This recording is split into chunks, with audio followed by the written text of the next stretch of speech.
자, 오늘은 단편 설교입니다. 제목 설교가 되겠습니다. 제목을 같이 한번 읽어볼까요? 시작. 내가 비록 거무나 아름다우니. 그래요. 내가 비록 거무나 아름다우니 라고 하는 제목으로 하나님 말씀 증거하겠습니다. 우리가 지난 주일은 부활주일로 부활절을 지나면서 말씀을 살폈습니다. 누가복음 24장 마침 매일 성경 본문을 지나기 때문에 해당 본문을 가지고 말씀을 전했고요. 설교의 제목은 빈 무덤 속에 가득한 소망입니다. 설교 제목은 그래요. 여러분 아마 주보에는 뒤에 뭐 넣을 수 있게 해놨는데 빈 무덤 속에 가득한 생명도 괜찮습니다. 소망도 괜찮습니다. 그렇죠? 이란 제목으로 말씀을 살폈습니다. 예수님의 부활의 사건은 그 한날 한시 2000년 전에 유월절을 끼었던 지난 유월절이 지난 다음 날 이른 새벽 그때만의 사건이 아니라는 것입니다. 그날의 사건이 아니라 오늘 이 부활의 사건은 오늘 내 삶의 사건이다. 내 삶에 날마다 있어야 할 사건이다. 제가 아침에 이제 새벽 예배를 드리러 이제 새벽에 일어나면 가장 먼저 이제 좀 엎드려 봅니다. 엎드려서 잠깐 아주 짧은 기도를 합니다. 하나님, 오늘도 살려주셔서 감사합니다.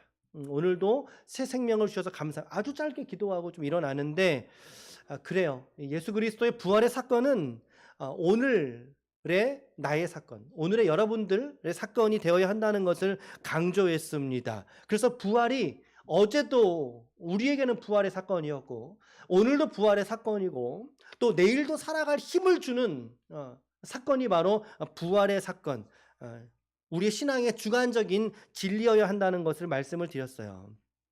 그래서 결론은 기독교의 부활은 우리 신앙에서의 가장 중요한 우리 신앙의 근거점이 된다. 우리 신앙의 기준점이 되고 원리가 된다는 것을 지난주에 역시 말씀을 드렸습니다. 그것이 바로 그리스도의 부활 사건입니다. 저는 두 가지의 그리스도의 생애 중에 가장 중요한 사건을 뽑으라면 그리스도의 탄생과 나심과 함께 그리스도의 부활이지 않을까? 물론 뭐 승천이라든지 여러 행하신 일들도 중요하지만 그 중에 이 두 가지의 사건이 갖는 의미가 메시지가 분명하다는 것이죠. 그러나 이 부활의 사건은 여전히 신비의 몫입니다. 그죠? 이거를 증명할 수 있나요? 유사하게라도 따라할 수 있나요? 따라할 수 있나요? 이것은 하나님의 신비입니다. 그래서 우리의 머리로는 다 이해하지 못하는 것이 너무나 당연할 거 아닙니까? 너무나 당연한 겁니다. 그러나 이 진리가 믿어지는 자에게 하나님은 중생과 구원의 은혜와 더 나아가서 부활의 믿음으로 그 성도를 오늘 살게 하실 줄로 믿습니다. 이 영적 진리가 믿어지는 은혜가 저와 여러분들에게 있기를 축원합니다. 이 은혜가 믿어지는 은혜, 이 진리가 믿어지는 은혜 말입니다. 우리가 지난 주일에는 우리 다 같이 좀 산책을 좀 했습니다. 그렇죠? 전체가 산책을 하고 우이동 계곡으로 커피를 마시러 갔어요. 참 즐거운 시간을 간만에 해피타임을 저희들이 보냈습니다. 우리 나가면서 이렇게 또 사진도 찍어보고 그렇죠. 참 다 아름답고 이쁘고 그러지 않습니까? 그렇죠. 그리고 이제 테이블에 앉아서 커피숍에 들어가서 우리가 성인들은 좀 옆에 이렇게 있었고 그리고 이제 우리 자녀들은 또 한 테이블에 저렇게 좀 앉아 있었어요. 테이블 아이들끼리만.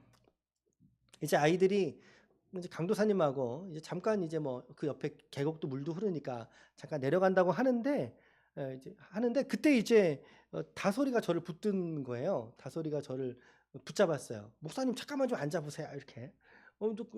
아니요, 앉아보세요. 잠깐만. 할 말이 있다는 거죠. 그래서 얘가 또 무슨 말을 하려고 나를 앉혔나 그랬습니다.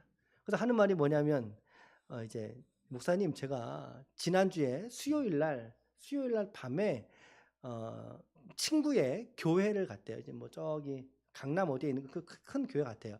교회를 가서 찬양 집회를 다녀왔대요. 찬양 집회를 다녀왔는데 하는 말이 뭐냐면 목사님 제가요 하나님이 좀 믿어지는 것 같아요.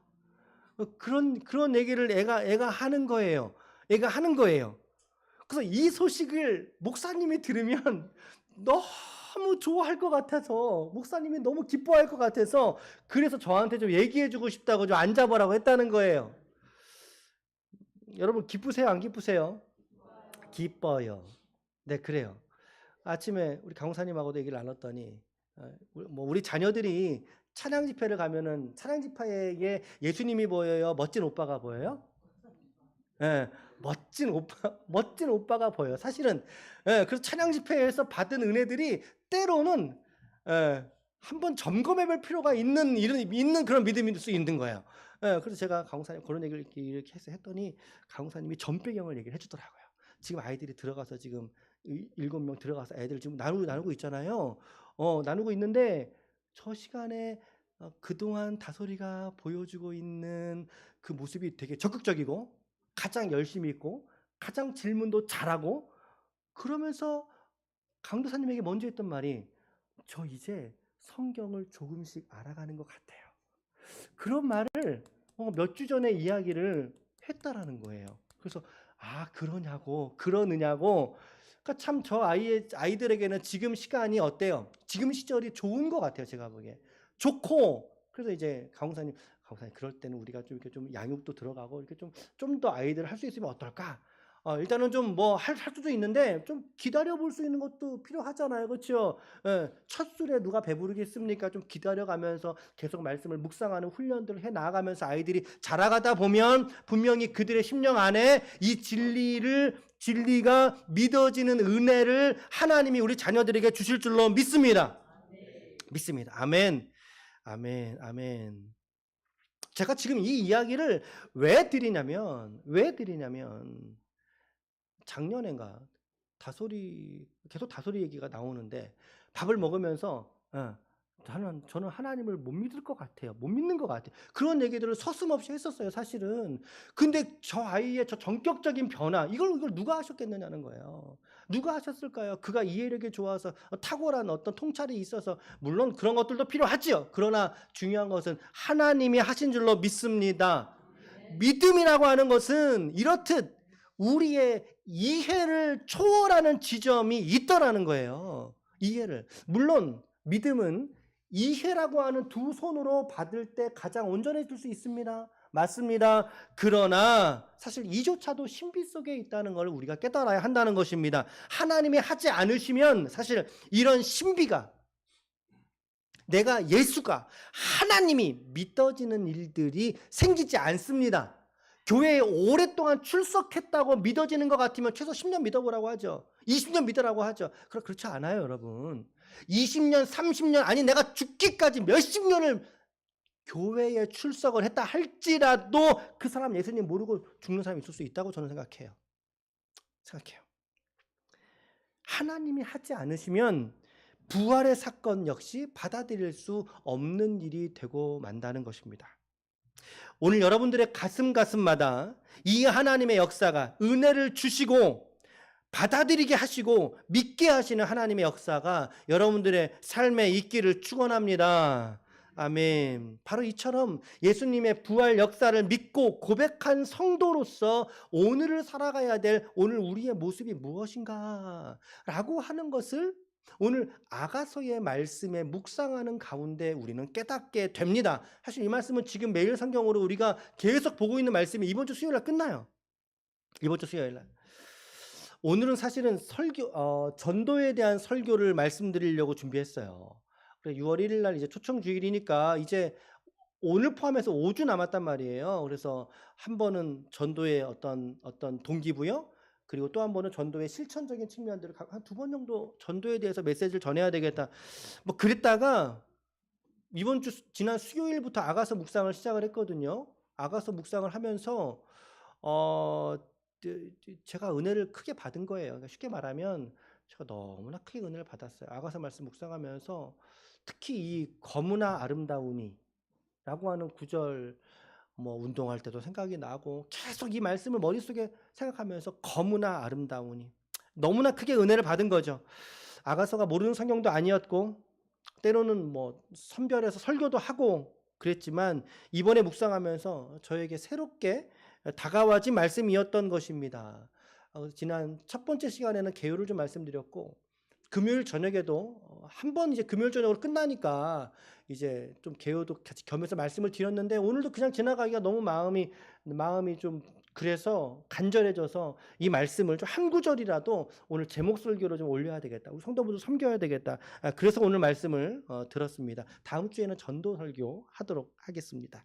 자, 오늘은 이제 아가서의 말씀 이 한 구절을 가지고 이제 단편 설교로 좀 해보려고 합니다. 여러분들이 지난 수요일부터 시작된 이 아가서 묵상을 한번 좀 시간을 내셔서 꼭 한번 들으시기를 좀 축복합니다.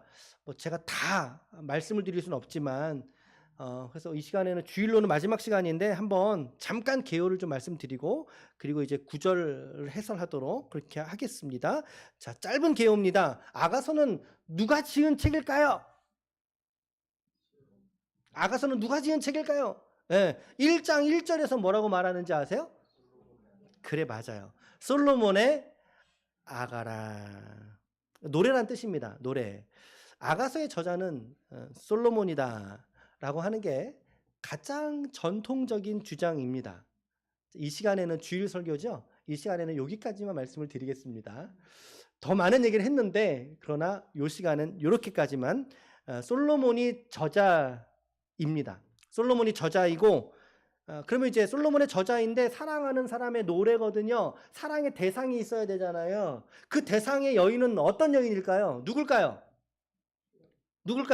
예, 술람미 여인입니다. 이게 6장 13절이 내일 새벽 예배는 우리 강우사님이 설교신데 내일 이제 설교의 마지막 구절이 요 구절이에요.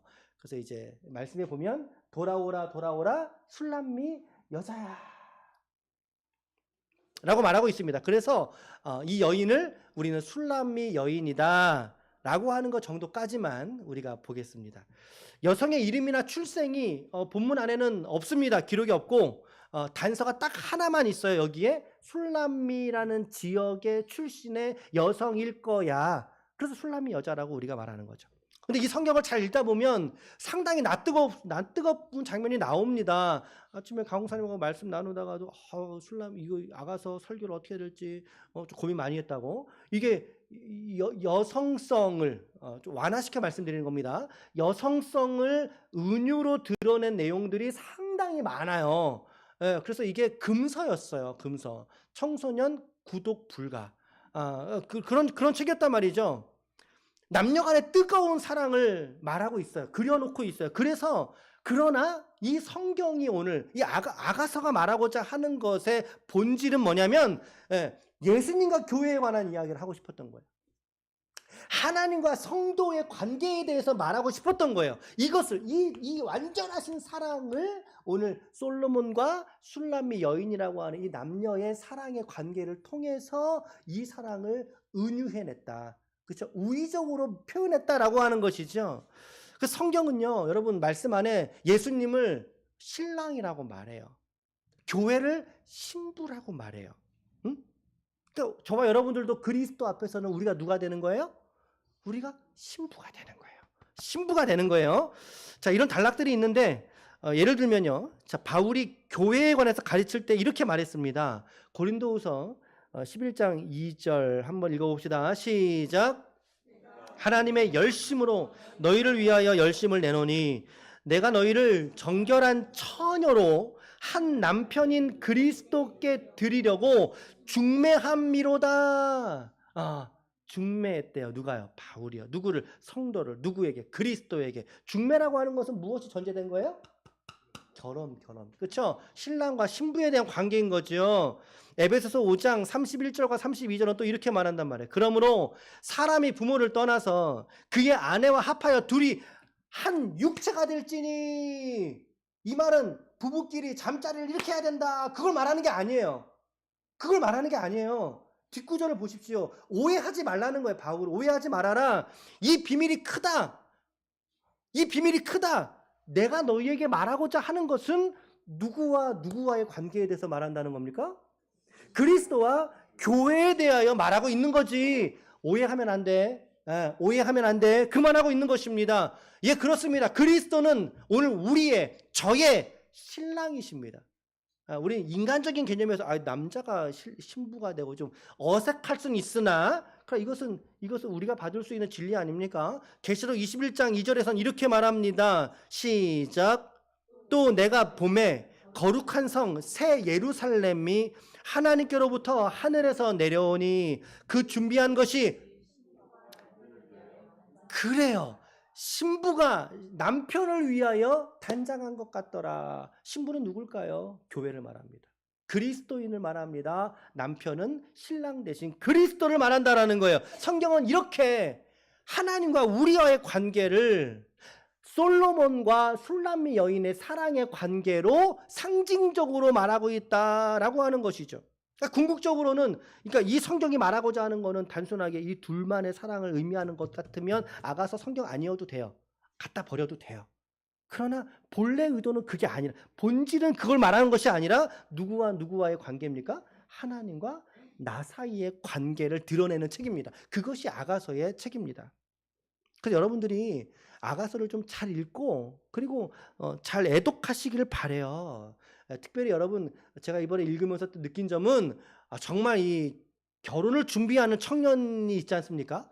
그렇다면 그런 청년들은 반드시 아가서 묵상을 하고 결혼을 해야 되겠구나 라고 하는 생각이 마음속에 진짜 들었어요. 진짜. 저도 결혼 전에 아가서 묵상하고 결혼한 게 아니긴 하거든요. 근데 이제 우리의 후배들은 정말 온전하게 결혼했으면, 우리 후배들이 결혼 잘했으면 좋겠어요? 못했으면 좋겠어요? 그럼요, 그럼요. 이 말씀을 꼭 읽어야 되겠구나 라는 생각이 정말 많이 들었어요. 많이 들었어요. 시골에서 자란 어떤 한 남자가 있었어요. 시골에서. 어려서부터 밭에서 일을 하고요. 고추를 따고 땡볕에서 일하다 보니까 그의 얼굴이 어떻게 되었을까요? 새까맣게 타버렸습니다. 근데 도시로 올라왔더니 사람들이 얼굴에 뭐 바르고 다녀요? 얼굴에 선크림을 잔뜩 바르고 다닙니다. 햇볕을 피하느라고 미백 크림을 바르고. 누군가 물었어요. 어쩜 당신이 그렇게 얼굴이 까매요? 자기 관리를 안 하시나 봐요. 피부 관리 안 하시나 봐요. 그때 남성이 이렇게 이야기를 했습니다. 저는 미백 크림이나 선크림을 몰라서 안 바른 게 아니라, 그래서 검은 게 아니라 저의 해야 할 일에 대한 수고와 책임 때문에 저의 얼굴이 이렇게 거목에 탄 겁니다 라고 말하더라는 거죠. 오늘 여러분들의 인생을 살아오시면서 여러분들은 어떻게 느끼십니까?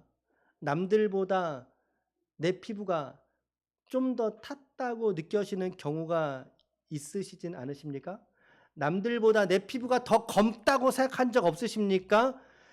혹은 세상의 미의 기준으로 비교했을 때 나는 그 미의 기준에 나는 못 미치지 라고 어떤 이 외모라든지 내 가진 어떤 형편이나 삶에 대한 상황들을 바라보면서 낙심하고 절망했을 적은 없으십니까?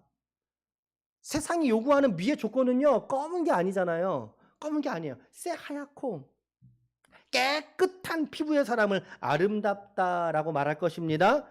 지금의 대부분의 연예인들을 보십시오. TV에 나오는 사람들을 보세요. 어제 천국보다 아름다운 그 드라마 그런 게 있어요. 거기에 이제 한지민 씨가 나오는데 한지민 씨 피부가 백옥 같은 거예요. 그래서 제가 안 사람은 저 사람들은 어떻게 저렇게 피부가 저렇게 어쩜 저렇게 예쁠까? 여러분, 세상은요 그런 사람들을 아름답다라고 말해요. 그렇죠? 백옥같이 하얀 피부. 그런데 오늘 말씀해 보세요. 오늘 성경을 보십시오. 아가서 1장 5절에 보니까 검지만 아름답다라고 여겨졌던 여인이 등장하게 됩니다. 검지만 아름답다라고 불려진 여인이 있더라는 것입니다. 1장 5절 말씀, 예루살렘 딸들아. 이거 지금 여성이 말하고 있는 거예요. 여자가 화자예요. 내가 비록 검으나 아름다우니 게달의 장막 같을지라도 솔로몬의 휘장과도 같구나. 이 말씀은 이제 여성이 나와서 독창하고 있는 거죠. 솔로로 노래 부르고 있는 거예요. 이렇게 노래 부른 거예요. 성경은 오늘 저와 여러분들에게 묻고 있습니다. 당신은 당신 자신에 대해서 어떻게 보고 계십니까? 라고 우리에게 질문을 걸어오고 계시는 거예요. 하나님께서. 혹은 하나님은 오늘 당신을 어떻게 보고 계실까요? 라고 묻고 계시는 겁니다. 질문하고 계시는 겁니다. 질문. 우리가 지난 금요일 밤에는 이런 구절이 핵심이었단 말이죠. 금요일 밤에 4장 1절 말씀에 내 사랑 너는 어여쁘고 어여쁘다. 너울 속에 있는 네 눈이 비둘기 같고 네 머리털은 길르앗 기슭의 눈 염소의 떼와 같구나. 뭐 찬송하는 거죠. 이 여인의 아름다움을 4장 7절 말씀 같이 읽읍시다. 시작. 나의 사랑 너는 어여쁘고 아무 흠이 없구나. 이 구절은 남성이 화자가 돼서 노래한 장면이에요. 여자를 바라보면서 남성이 노래한 장면. 찬양단이 있으면 여자가 들어갔다가 노래하고 받아서 남자가 나왔다 노래하고 이거 왔다 갔다 하거든요. 또 뒤에 떼창도 부르고 그중에 이 말씀은 남자가 나와서 솔로로 여자를 향하여 바라보면서 부른 노래예요. 너는 너무나 어여쁘다. 네 눈은 무엇과 같다? 너의 눈은 무엇과 같다? 비둘기. 금요일날 저녁에 비둘기 눈은 어떨까 그랬더니 빨간색이야 그랬어요. 비둘기 눈은 어떤 눈을 말할까요? 생각해 보십시오. 그런데 이 맥락이 오늘 동일하게 5절의 이 여인의 이야기에서도 발견되는 것입니다. 자, 오늘 본문의 5절을 세 번역으로 읽을게요. 세 번역으로 읽으면 이렇게 됩니다. 자, 어떤 차이점이 있는지 발견하십시오. 시작. 예루살렘의 아가씨들아, 내가 검어서 예쁘단다. 계달의 장막 같고 솔로몬의 휘장 같다는구나. 그러니까 5절의 저 이야기도 노래를 부르는 사람은 여자지만 저 얘기를 한 사람은 누구라는 얘기입니까? 누구라는 얘기입니까? 남자가 이 여자에게 그렇게 말했다라는 거예요. 당신은 검지만 하지만 예뻐라고 말한 것입니다. 이 여인도 남성에게 들은 말을 자기의 이야기로 지금 화자가 되어서 노래를 하고 있습니다. 자, 검지만 이 남성은 하나님이라고 우리가 은유할 수 있다고 말씀드렸습니다. 검지만 이 하나님이 이 여인을, 성도를, 오늘의 나를 아름답다라고 말씀하신 이유는 무엇 때문일까요? 오늘 우리의 질문은 여기 있습니다. 오늘 한 절이 설교의 대상이기 때문에 오늘은 이 한 절을 바탕으로 좀 확장해서 말씀을 전해야 됩니다. 첫 번째는요. 시작. 겉모습이 아닌 본질을 보았기 때문입니다. 하나님은 이 말씀을 잘 보면요. 여인도 스스로가 자기의 피부가 검다는 것을 알까요? 모를까요? 알고 있습니다. 알아요. 그녀는 자기 스스로 생각합니다. 그래, 나는 피부가 검해. 나는 아름답지가 않아.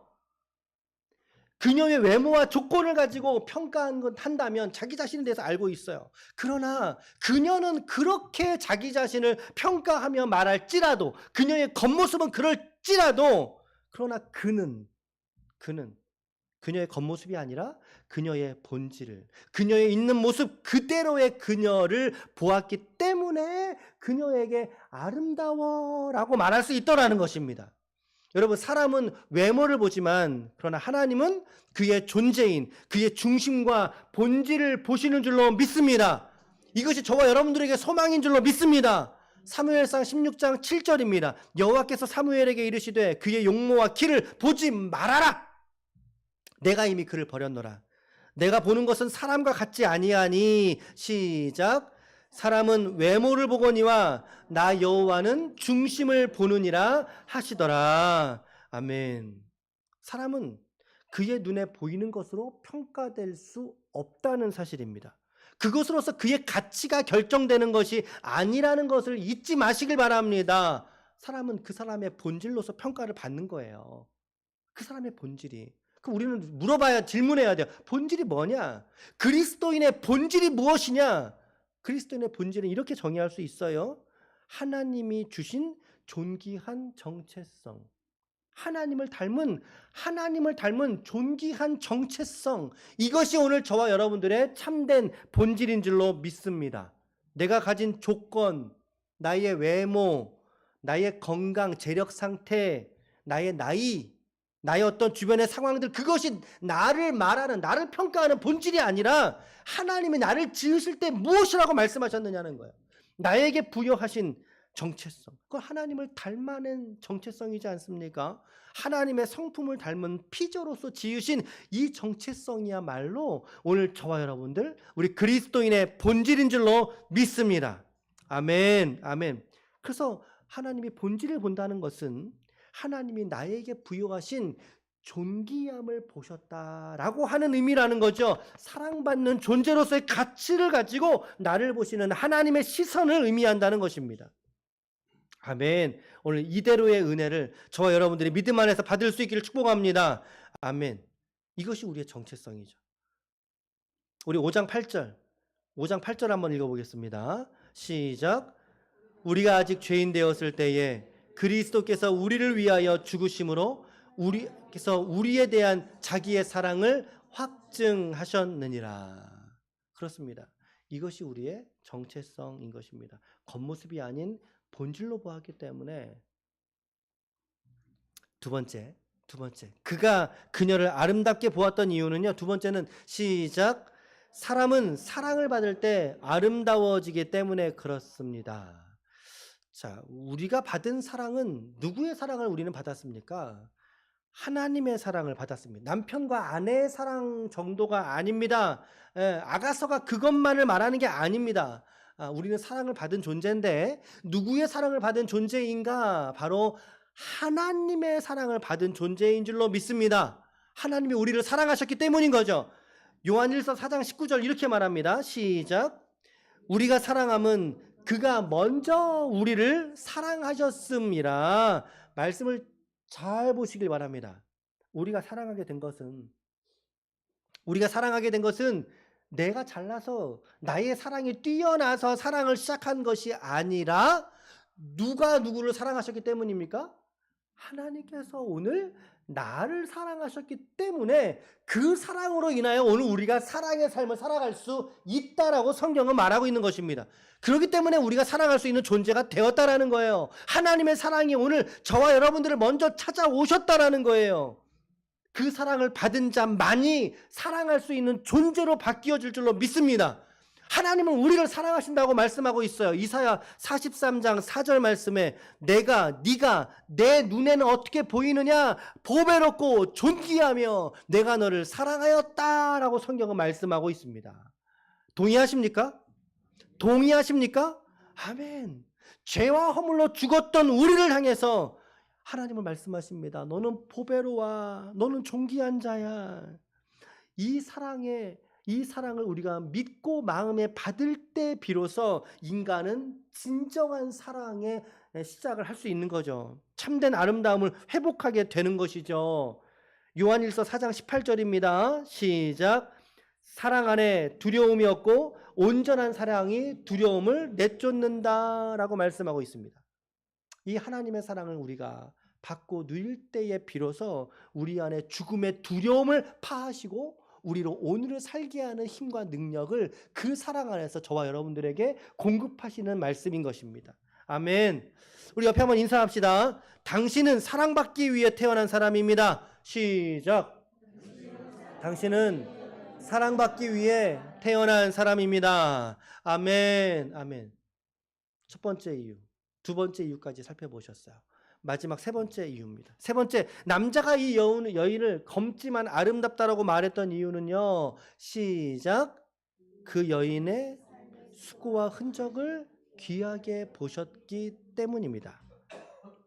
그녀도 그녀의 피부가 검다라는 것을 알았어요. 왜 검하게 됐을까요? 여성이잖아요. 여성임에도 불구하고 왜 피부가 이렇게 검하게 그을렸을까요? 아하, 안 씻어서. 자, 오케이, 좋습니다. 6절 말씀 보세요. 6절에. 성경은 이 여인이 왜 검하게 된 이유를 말씀하고 있거든요. 시작.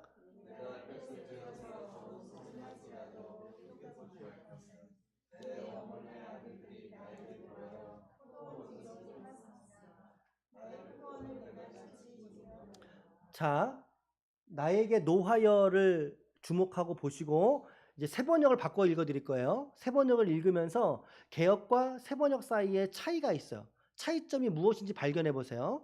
자, 세번역으로 같은 말씀이에요. 시작. 내가 검다고, 내가 햇볕에 그을렸다고 나를 깔보지 말아라. 오빠들 성화에 못 이겨서 나의 포도원은 버려둔 채 오빠들의 포도원을 돌보느라고 발견하셨습니까? 개역성경의 관점과 세번역의 관점이 좀 달라요.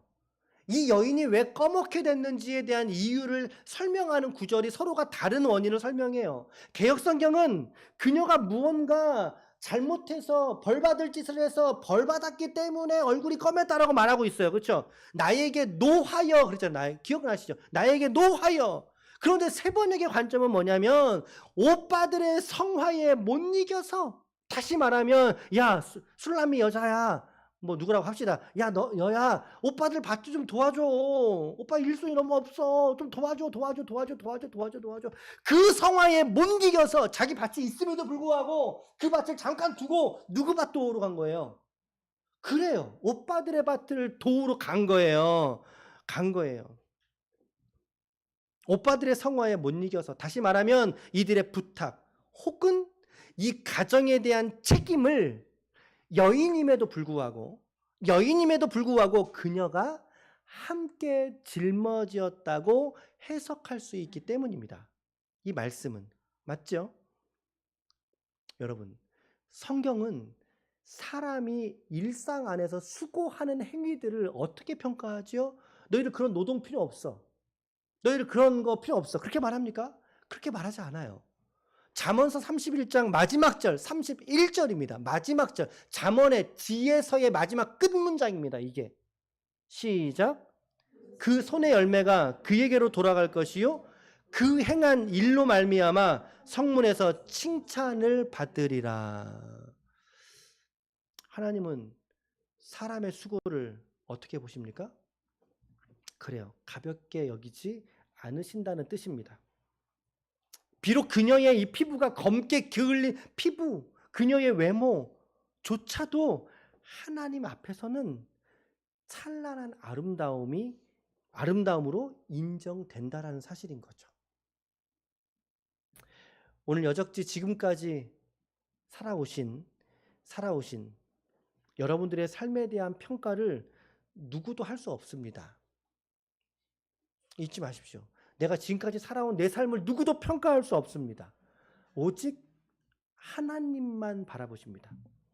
그 하나님께서 오늘 수고로이 살아온 여러분들의 일상과 여러분들의 일생을 하나님은 그래 수고했다 라고 오늘 저와 여러분들을 위로하시는 하나님의 음성을 들을 수 있기를 축복합니다. 아멘. 얼마 전에 폭삭 속았수다라고 하는 드라마를 봤는데 거기 할머니가 계셔요. 할머니가 아이유가 이제 찾아와서 속상해하고 있는 거예요. 할머니한테 손녀가 찾아와서 힘들어하고 있는 거예요. 그럴 때 이 할머니 역을 나문희 씨가 있는데 이 나문희 씨가 그 손주에게 한마디 묻습니다. 왜 고달피냐? 라고 한마디 말합니다. 왜 힘들어? 근데 연기자들이 그 한 문장에서 주변에서 그 한 문장에 그렇게 가슴이 뭉클해지더라고요. 인터뷰하는 거를 들었는데 왜 고달피냐? 그 한마디에 사람들이 은혜를 받더라는 거예요. 오늘 하나님께서 여러분들의 삶을 돌아보시면서 오늘 동일하게 묻고 계시는 것 같진 않으십니까? 왜 영빈아 고달피냐? 이렇게 우리에게 물으시는 하나님의 음성이 오늘 들리지는 않으십니까? 여러분들이 지금껏 살아오신 여러분들의 일생은 결코 쉬운 인생이 아니었을 것입니다. 여러분들의 주름 잡힌 얼굴과 손과 발끝에 잡힌 굳은 살, 내 몸이 병들고 내 몸이 아파오고, 그것은 단순한 고생이 아닙니다. 단순한 고생이 아니라 지금까지 살아오신 여러분들의 인생이 얼마나 고달프고 애달프신지를 하나님이 모두 알고 계시다는 이야기인 것입니다. 하나님의 그 수고와 노력을 아름답고 귀하게 오늘 평가하실 줄로 믿습니다. 그것이 우리의 소망이고 우리에게 위로가 되지 않습니까? 내 식구는 이거 못 알아줘요. 오늘 여자분들 계시죠? 남편에게 가서 물어보세요. 오늘 나 바뀐 거 없어? 남편 죽어도 못 알아봅니다. 예, 그게 남편이고 그게 아내예요. 자식들은 부모의 이 고생과 그 속상한 마음을 자식들이 알아줍니까? 예, 안 알아줘요. 안 알아줘요.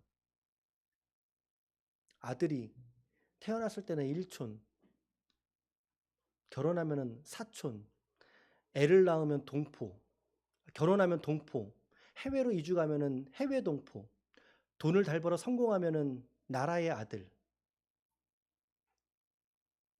성공하면 나라의 아들, 돈을 많이 벌면 사돈의 아들.